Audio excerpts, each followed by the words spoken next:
Miq, përshëndetje, dhe ndjes të këtij kanali.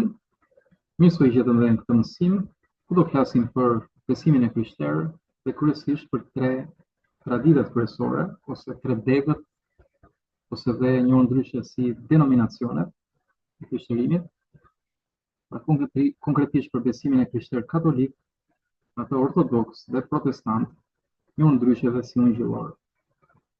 Do shikojmë çfarë veçorish kanë këto tre format të krishtërimit dhe dallimet midis tyre. Këtë temë ka ardhur si nevojë e shumë pyetjeve, diskutimeve mes miq, besimtarësh krishterë, por edhe atyre që duan të njohin krishtërimin dhe kanë zgjedhur për të ndjekur krishtërimin dhe nuk kuptojnë më së miri dallimet dhe ndonjëherë shfaqen edhe konfuzione në rrugën e tyre. Që duke shpresuar që ky mësim të vinë në ndihmë, mund të fillojmë me hyrjen. Dhe së pari do thoya që krishtërimi në vend se që ta shohim si të ndarë, në fakt nga vetë parimet dhe vlerat që na jep shkrimi i shenjtë i Biblës, lipset që më mirë ta shohim si të bashkuar. Pra, në vend që këto tre degë të shohim si të ndara, më mirë të shohim si degë të njëjtës pemë, të njëjtit trumb. Pra mos i shohim si tre mbretëri të ndryshme, por si tre principata të së njëjtës mbretëri, ku mbretëron vetë Jezu Krishti, që është themeluesi i këtij besimi. Të ardhur nga vetë Perëndia sipas besimit krishterë. Dhe në të majtë të këtij slajdi mund të shikoni një diagram, pra është një ilustrim mbi familjen ose tema e familjes krishtere. Ndoshta familja mund të jetë termi më i saktë për të parë këto tre tradita.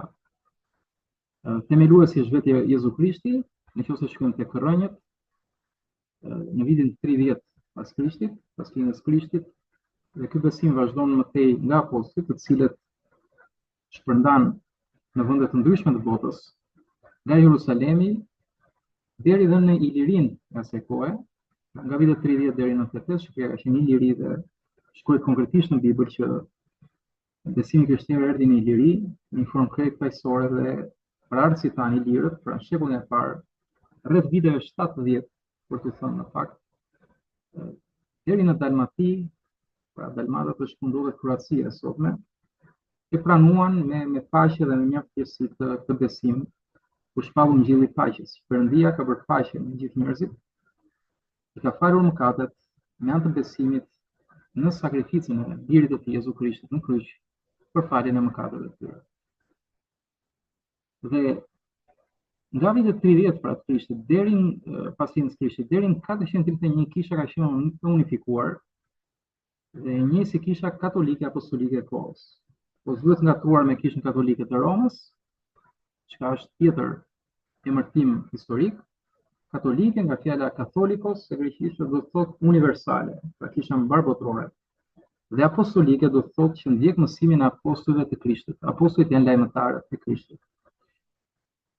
Gjatë viteve 325 deri në vitet 787 njihet si periudha e 7 këshillëve ekumenik, dhe këto këshille, si të thuash, formsuan zyrtarisht besimin e krishterë në bazë të dogmës, pra mësimit standard ose të miratuar gjithësisht nga gjithë shumica e të krishterëve ose e të themi klerëve ose përfaqësuesve të gjitha kishave botërore. Dhe gjatë viteve 300-400 u përmblot dhe u shtyp, pra u premtua le të themi në gjuhën moderne, por shtyp kanoni i parë, i cili është koleksioni i shkrimeve të shenjta njohur si Bibla, të cilën ne kemi deri më sot.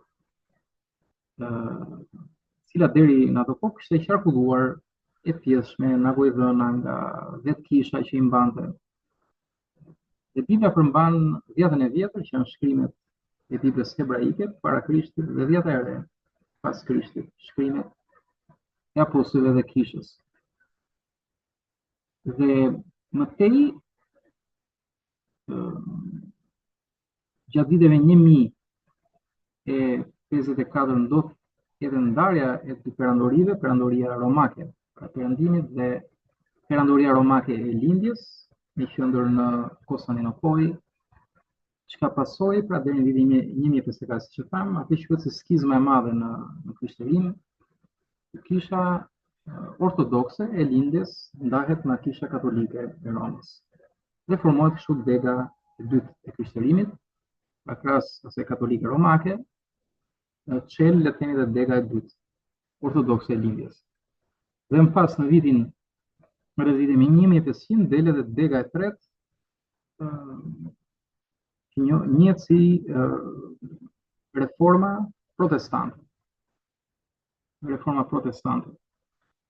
Dhe deri më sot vazhdojnë këto tre degë, po edhe brenda këtyre tre degëve ka degëza të tjera, le të themi, jo me ndryshime shumë të mëdha, po thjesht kryesisht ndarje traditash, duke qenë se kuptohet bota është e madhe, ka gjeografi, ka kultura, mentalitete dhe duam s'duam ne, secili le të themi ka këndvështrime të ndryshme. Por me rëndësi, ajo që mund të përmendim, duke u kthyer ides që krishterimi sado që ka diversifikim, ka larmi, ka gjallëri, në fundit është një familje. Pra si një familje ku tre vëllezër, ose vëllezër dhe motra, të tre kanë personalitete të ndryshme, i bashkon dashuria, i bashkon gjaku, i bashkon një identitet, prandaj quhen një familje. Kështu është dhe me krishterimin, ka shumë tradita, por çfarë i bashkon është pikërisht besimi. Dhe ideja kryesore, pra thelbi i besimit krishterë është që të gjithë krishterët besojnë në Jezu Krishtin për atë që është. Që shkrimet e shenjta japin, që dhe tradita e kishës mëson, dhe jo çfarë i dallon nga njëri tjetri është që kanë qasje të ndryshme në praktikat e këtij besimi, pra e praktikojnë besimin ndryshe. Dhe njohur si praktikat fetare. Gjithashtu tjetër ndryshime është organizimi i kishës, të cilin do ta shikojmë më së në vazhdim, dhe disa doktrina, pra disa mësime. Doktrina mund të nënkuptojmë që çfarë theksojnë më shumë nga shkrimi.